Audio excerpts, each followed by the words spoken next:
Daniel Boone's son Israel was killed here.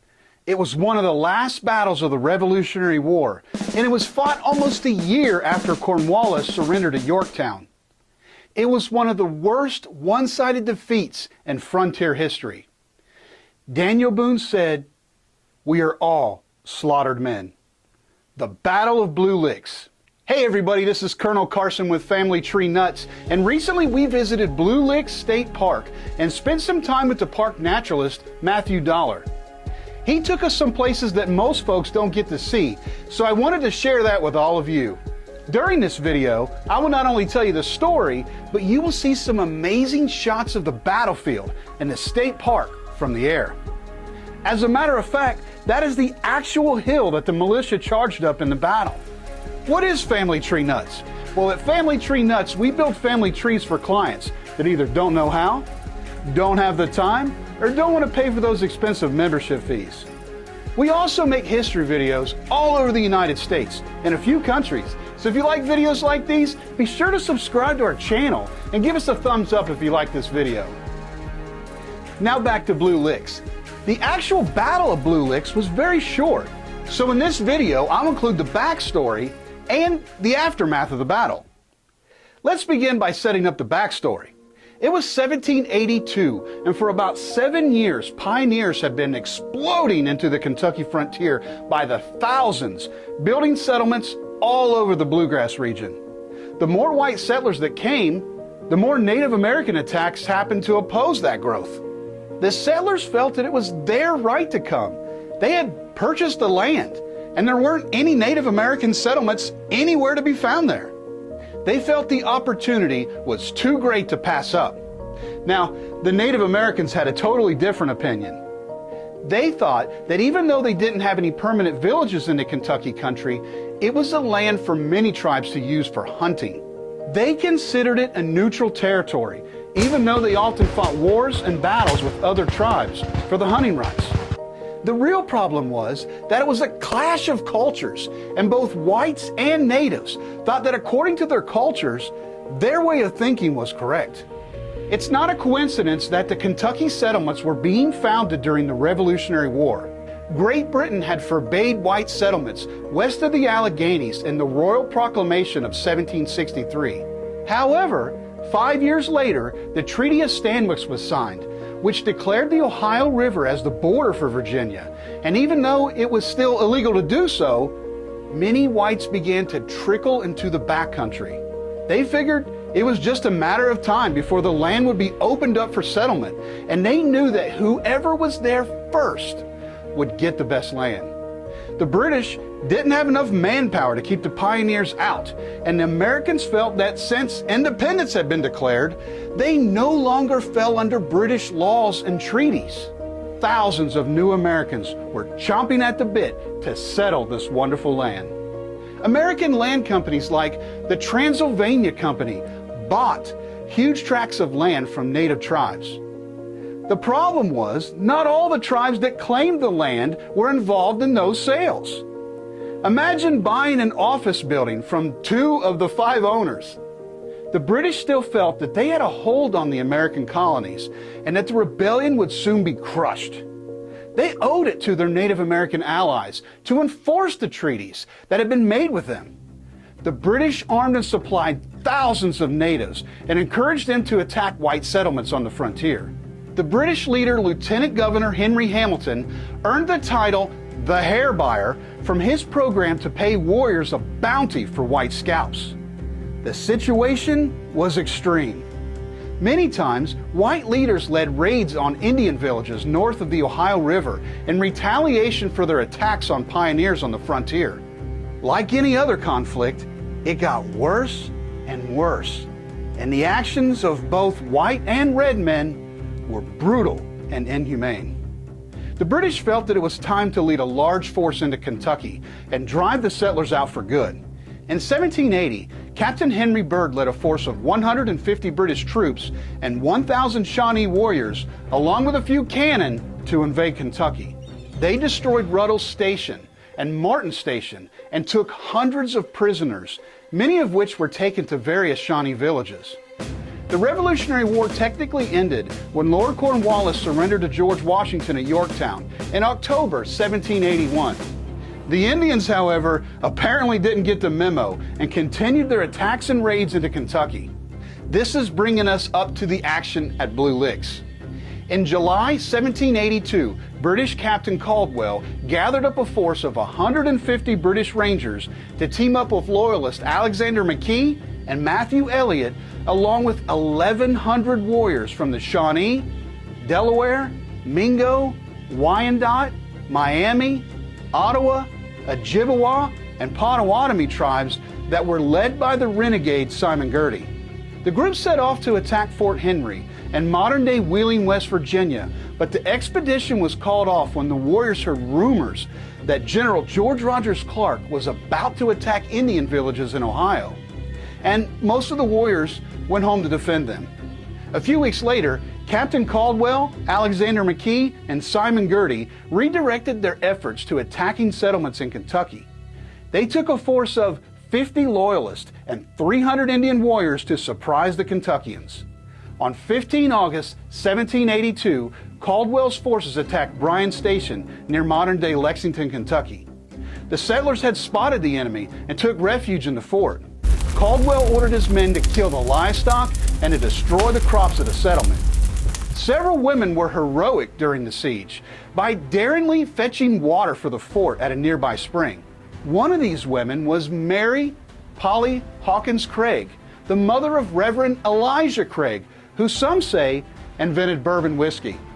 Another interesting story that came from that siege was a flaming arrow was shot and stuck near the head of a cradle, barely missing a baby inside. That baby grew to be Colonel Richard Mentor Johnson, who is said to be the one that killed the most famous Shawnee, Chief Tecumseh. He later became Vice President of the United States. Sometimes a few inches can make all the difference in the future. The siege of Bryan Station only lasted 2 days because the British force got word that the pioneer militia was on his way to defend the fort. The militia arrived on 18 August and totaled 182 men. They were led by Colonel John Todd, who, by the way, was the granduncle of Mary Todd Lincoln, Lieutenant Colonel Daniel Boone, Lieutenant Colonel Stephen Trigg, and Major Hugh McGary. Colonel Benjamin Logan was still gathering men to join the force. The militia had a choice to make. They could either wait a day for Benjamin Logan's men to arrive and make a larger force, or they could take off after the British and the Indians immediately, who were already 40 miles ahead of them. Daniel Boone and Hugh McGary were adamant that they should wait for Logan, but the other leaders insisted upon chasing the enemy now so that they didn't escape back into Ohio. Some of the men even questioned the bravery of Boone and McGary, a fact that would soon lead to disaster. The militia rode about 40 miles and camped at dusk. The next morning, the militia arrived at Blue Licks on the Licking River. This was the same place that Daniel Boone and the salt makers were taken captive by the Shawnee in 1778, so Boone knew the area well. They could see a few Indian scouts on the other side of the river, and Boone was very suspicious because the trail that the Indians left was just too obvious. Boone told the other leaders that he thought that they were being led into an ambush. Just across the river was a steep hill, and they couldn't see what lay beyond it. The militia leadership took a little time to decide about what to do, but soon Major Hugh McGary, the Scots-Irish hothead, had had enough waiting. Perhaps he was trying to make a bigger name for himself, or perhaps he felt that he needed to prove his bravery because the day before it had been questioned. McGary plunged his horse into the river and shouted, "Those that ain't cowards, follow me." The militia immediately followed after him, and their officers tried to reorganize them. Boone is quoted as saying, "We are all slaughtered men." The militia dismounted and formed into lines. Colonel Todd and Major McGary's men formed the middle. Lieutenant Colonel Trigg's men formed the right, and Lieutenant Colonel Daniel Boone and his men formed the left. They advanced up the hill, and when they reached the summit, they were fired upon with a devastating effect from the enemy, which were hiding in the ravines. After only 5 minutes, the center and the left lines had broken, and the men were retreating. Colonel Todd and Lieutenant Colonel Trigg had been killed, and their men were fighting hand-to-hand with the enemy who had outflanked them. Major McGary went to Boone's company and told them that they were surrounded and that everyone was retreating.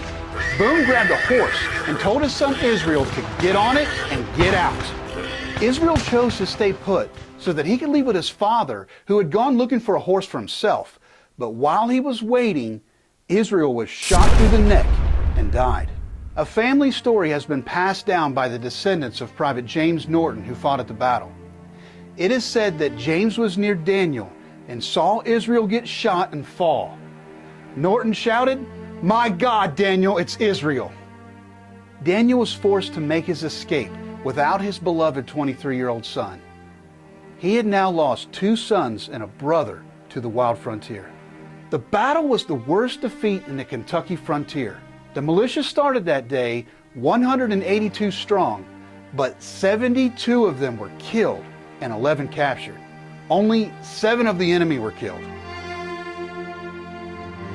The retreating militia soon met up with Colonel Benjamin Logan's force of about 360 men.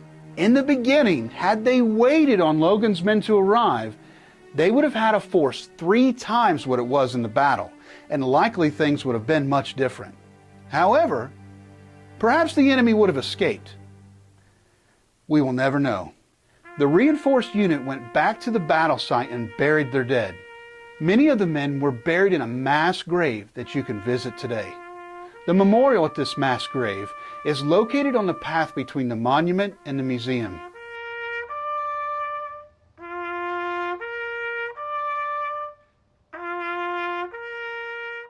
The enemy had escaped back to their villages in Ohio, so the militiamen returned to their homes and families. Following the battle, many blamed General George Rogers Clark for the defeat, even though he was at the Falls of the Ohio, near modern-day Louisville. A few months later in November, GRC led a force of about 1,000 men, including Benjamin Logan and Daniel Boone, to attack and destroy 5 Shawnee villages along the Great Miami River, including the important village of Piqua. They found no opposition because the Shawnee, knowing that they were coming, retreated back to villages further north along the Mad River. GRC's raid was the last major offensive of the Revolutionary War, over a year after Cornwallis' surrender. Indian attacks on white settlers continued on the frontier, and 4 years later, Benjamin Logan was on a retaliatory expedition against the Shawnee when they captured the elderly chief Malunta. Although no one knows for sure, most people think that Malunta was in his 90s. Logan put the old chief under protection, but Major McGary, remember him? That hothead that rushed the battle at Blue Licks? Used his rank to get close to Malunta. The old chief was smoking a pipe with his guards, and McGary asked him if he had been at Blue Licks. Malunta misunderstood him and said that he had, even though he was much too old to be fighting. McGary then took his tomahawk and struck Malunta in the head, viciously murdering him. Logan relieved McGary of his command and had him court-martialed. McGary was found guilty, but his only punishment was that he was not allowed to lead troops for 1 year. This action infuriated the Shawnee, and they stepped up their attacks on white settlements. Today, the area is a Kentucky State Park with beautiful campgrounds, a lodge, and picnic areas. It also is the home of a pioneer museum that is extremely well done. You can walk the trails of the park and know that you are in the footsteps of the men that fought here.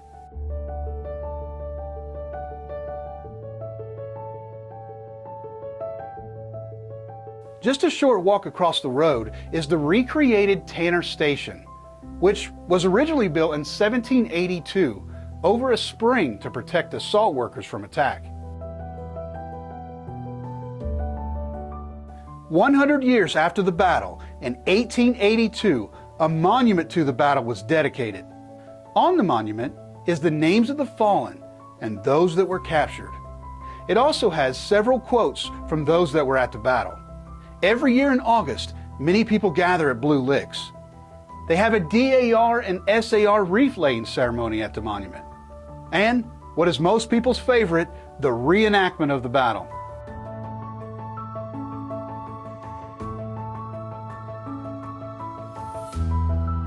Daniel Boone said, "So valiantly did our small party fight. To the memory of those who unfortunately fell in battle, enough honor cannot be paid." What do you think? Have you heard of this frontier battle of the Revolutionary War? Do you now have a better understanding of the battle and the early situation of the frontier? We'd love to hear what you think in the comments below. The Battle of Blue Licks is one that we should certainly remember, and we at Family Tree Nuts are proud to help preserve its legacy. And remember, Family Tree Nuts, let our nuts find the nuts in your family tree.